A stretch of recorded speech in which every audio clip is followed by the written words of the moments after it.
Қазіргі таңда деструктивті діни ағым саналатын уахабия немесе салафия ағымының негізгі рухани көсемі, негізін қалаушы Мұхаммад ибн Абдул-Вахабтың өмір сүрген уақытысында ол кісіге қарсы қалам тербеген, ол кісіге қарсы шыққан Хамбали мазхабының ғалымдары болғаны барлығымызға белгілі.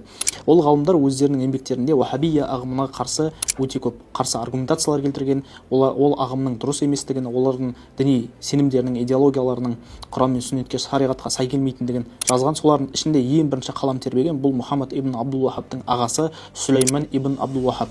Бұл кісі Сулейман ибн Абдул-Вахабты Хамбали мазхабының тарих кітаптарында Нежд қаласының үлкен қазысы болғандығы, Хамбали мазхабының фақихы болғандығы, яғни фих ілімін терең меңгергендігін жазады. Сол кісі өз заманында Мұхаммад ибн Абдул-Вахаб өзінің идеологиясын таратып бастаған кезде Фаслул хитаб фи радди аля Мұхаммад ибн Абдул-Вахаб деген кітап жазады. Яғни бұл кітапта Сулейман ибн Абдул-Вахаб өзінің бауыры Мұхаммад ибн Абдул-Вахабтың ұстанған идеологиясының дұрыс емес екендігін, Құран мен сүннетке сай келмейтіндігін және оның ұстанған таухид деп шақырған нәрсесі таухид емес екендігін, керісінше бұл қан төгудің бастауы екендігін ескерткен. Одан бөлек уахабия ағымына қарсы қалам тербеген ғалымдардың ішінде Мұхаммад ибн Ахмад ибн Али ибн Сухейм атты ғалым бар. Аталған тұлға Мұхаммад ибн Абдул-Вахабқа қарсы Фаслул хитаб фи радди аля далалати ибн Абдул-Вахаб атты еңбек жазған. Одан бөлек уахабия ағымына қарсы қалам тербеген ғалымдардың ішінде Сулейман ибн Мұхаммад ибн Сухейм аль-Хамбали атты ғалым болған.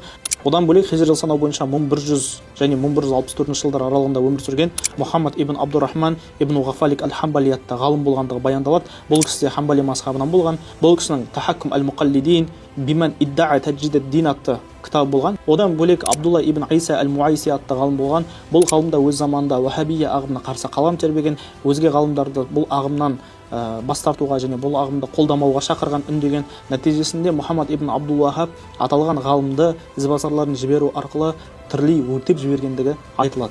Одан бөлек Абдулла ибн Ахмад ибн Сухейм аль-Хамбали атты ғалым болған.